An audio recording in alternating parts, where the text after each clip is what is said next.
예수와 하나 되기 24번째. 그의 이름을 임마누엘이라 하리라. 이사야 7장 14절. 그러므로 주께서 친히 진조를 너희에게 주실 것이라. 보라, 처녀가 잉태하여 아들을 낳을 것이요 그의 이름을 임마누엘이라 하리라. 임마누엘은 하나님께서 우리와 함께 하신다는 뜻입니다. 이스라엘이 바벨론에 망하기 직전에 하신 말씀입니다. 거룩한 하나님께서 죄인과 함께 하시겠다는 것은 구원과 동시에 심판을 포함합니다. 하나님은 이사야 선지자를 통해 죄 짓는 이스라엘 백성을 심판할 것이나 아주 버리지 아니하시고 반드시 구원하시겠다고 하십니다. 그런데 처녀의 아들로 구원하시겠다고 하십니다. 당시 사회에서 처녀가 자식을 낳는 것은 용납할 수 없었습니다. 그런데 창세기를 보면 하나님께서 뱀의 머리를 밟으실 구원자로 여자의 후손을 말씀하십니다. 가부장적 사회에서 여자의 후손이 구원한다는 것은 이해하기 어려웠을 것입니다. 예수님의 동정녀 탄생도 사람이 믿기 어려운 것입니다. 왜 하나님은 인간이 꺼리고 받아들이기 어려운 방법으로 우리를 구원하실까요? 죄인을 구원하실 분은 전능한 하나님뿐이 없기 때문입니다. 우리는 세상을 살다 보면 어려운 일을 만날 수 있습니다. 인간 사회가 불의하기 때문입니다. 현실의 문제 앞에 우리의 믿음은 약해집니다. 그러나 우리는 완전히 넘어지지 않습니다. 하나님은 우리를 구원하시어 자신이 어떤 분인지 알게 합니다. 우리가 진리로 평안하게 살려면 하나님이 항상 함께 하셔야 합니다. 예수님의 구원은 우리를 완전히 부인합니다. 우리의 가치와 의는 예수님의 십자가로 부인되어 사라지고 우리는 예수님의 영이 영원히 함께하는 새로운 피조물이 됩니다. 예수님의 십자가 은혜는 하나님께서 자신을 낮추시어 우리와 영원히 함께하는 하나님의 사랑입니다. 하나님은 우리와 함께 하시길 원하죠. 하지만 우리는 하나님과 함께 하기를 원치 않아요. 왜냐하면 하나님이 함께 하신다는 건 우리에게 선한 것도 있지만 우리가 고쳐야 될 게 너무 많기 때문에 그래요. 사람은 온전하신 하나님과 함께하기에 너무 어려워요. 죄의 속성이 있어서 죄를 따르고 싶은 마음이 있죠. 내가 주도해서 인생을 살고 싶지 하나님의 뜻대로 살고 싶은 것은 거의 죄인에겐 일어나지 않아요.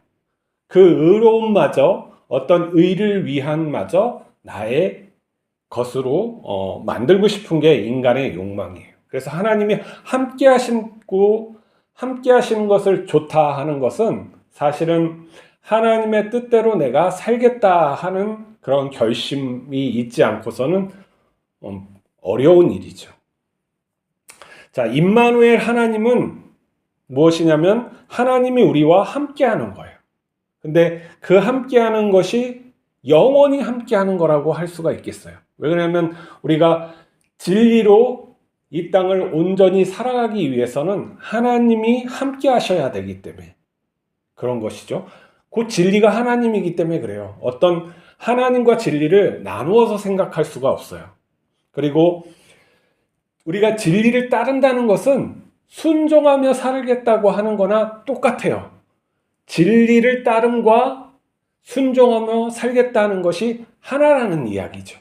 그렇기 때문에 하나님과 함께 하겠다는 것은 뭐냐면은 내가 순종하며 하나님의 말씀대로 살겠습니다 하는 거예요.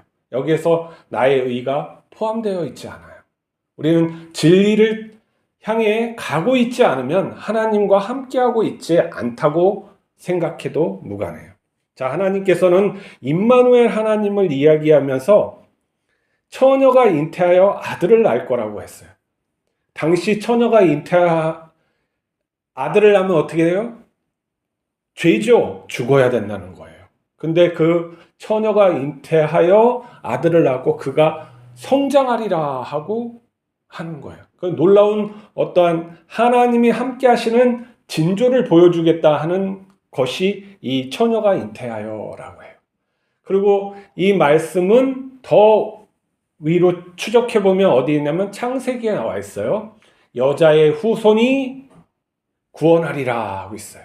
왜 남자의 후손이 아니고 여자의 후손일까 하는 거죠. 하나님은 처녀가 잉태하고 또 여자의 후손으로 하고 가부장적 사회에서 받아들이기 어려운 거죠. 또 예수님의 동정녀 탄생도 마찬가지예요. 예수님을 부를 때 어떻게 해서 마리아의 아들, 마리아의 자손, 마리아의 아들이 어딨나 하는 거예요. 요셉의 아들이 아니라 마리아의 아들이에요. 이것도 성경에서 우리 독특하게 예수님을 부를 때 말하는 거죠. 왜 여자의 아들로 했을까? 당시 여자의 아들로 불리면 안 되죠. 족보 이야기에는. 근데 여자 마리아의 아들로 불렸어요. 자, 인간 곧 죄인을 구원하실 분은 하나님뿐이 없다는 거예요. 다른 이가 구원할 수 없어요. 근데 그것은 인간이 꺼리는 방법이에요. 왜냐하면 하나님만이 구원하실 수 있다는 것을 가르쳐주고 그게 그 방법이기 때문에 그래요. 우리의 의, 가치 이러한 모든 것들이 하나님께 도달할 수 없단 말이에요. 아무리 노력을 해도 진리의 본체로 갈 수가 없어요. 옛날 모든 고대의 종교들은 다 진리와 함께하고자 해서 다 노력했지만 그것이 불가능한 거예요. 인간의 힘으로는 가능하지 못해요. 죄인의 속성이 있고 어떻게 전능하신 하나님과 함께 할 수 있겠어요? 인간의 노력으로. 어떻게 진리를 구현할 수 있겠어요? 그러니까 하나님이 우리와 함께 하시는 거죠. 자, 인간이 할 수 없는 방법으로 하신 게 십자가 구원이에요. 어떻게 신이 인간이 되어 십자가에 죽느냐 하는 이거죠. 말도 안 되는 거죠. 그 시대의 사람들에게 말이 안 돼요. 말이 안 되죠. 지금도 누가 예수님이 동정녀, 처녀 탄생을 했고 십자가에서 부활했다는 말이 안 되는 거죠. 말이 안 되는 것을 믿게 하시는 분이 누구예요? 하나님이에요. 우리 이성으로 믿을 수 없어요. 믿는 척 할 수는 있어요. 하지만 하나님께서 그것을 믿을 수 있게 우리 인생에 개입하시고 역사하시기 때문에 믿을 수가 있는 거죠. 그래서 말씀 체험은 무엇이냐면 우리가 말씀을 따라 예수님을 따라 믿으려고 하고 그럴 때 체험을 하나님께서 하신단 말이에요. 하나님의 존재하심이 우리 인생에 개입하고 들어옴으로써 우리가 이 세상에 물질적인 세계만 있는 것이 아니라 영적인 세계, 보이지 않는 세계가 있구나 믿게 되는 거예요. 하나님. 우리는 보이지 않는 세계를 사실은 가지고 살아요. 형이상학이나 정의, 공의 이 모든 것은 보이지가 않죠. 물질 세계에 그런 거는 없어요. 하지만 그것이 없으면 살아갈 수 없다는 것을 인정을 해요. 하지만 하나님은 또 다른 문제죠. 인간 사회에서 만들었다고 할 수 있는데 하나님은 우리가 증명이 못해요. 우리가 증거할 수 있는 분이 아니란 말이에요. 그러니까 하나님께서 우리에게 증거하시는 거죠. 근데 사람이 꺼리는 방법으로 하시는 거예요. 우리의 의를 부인하는 것이죠. 우리가 받은 의, 우리의 생명 이게 다 우리께 아니라는 것을 하나님께서 우리에게 말씀하시는 거예요. 예수님께서는 십자가를 지시고 또 우리의 죄를 용서하시고 부활하여 당신의 생명으로 우리를 갖다가 불러주신 거예요. 우리에게 넣어주시는 거죠. 그게 바로 성령이라고 하는 거예요. 성령이 있느냐 없느냐 그건 바보 같은 일이에요. 그런 건 따질 수가 없어요. 전능하신 하나님이 살아 계신다면 모든 것이 가능한 거예요. 근데 그 하나님이 무엇을 우리에게 주시고자 하는 거지, 하나님이 원하시는 존재가 무엇인지, 우리의 어떤 존재가 되게 하시는 건지 그게 우리가 알아야 할 것이죠. 우리는 예수님 같은, 예수님처럼 성자가 되어 하나님이 살기를 원하시는 거죠. 그래서 아들의 영을 불러주시고 그 영을 따라서 살게 하신다 그러는 거예요. 내가 성령을 따라서 살지 못하면 이건 아무것도 이루어지지 않아요. 신약 성경에 자세히 보면 성령을 따라라, 성령을 주신다, 이러한 것이 말씀을 하고 있어요. 진리의 영이에요. 그분이 하나님이라는 거죠.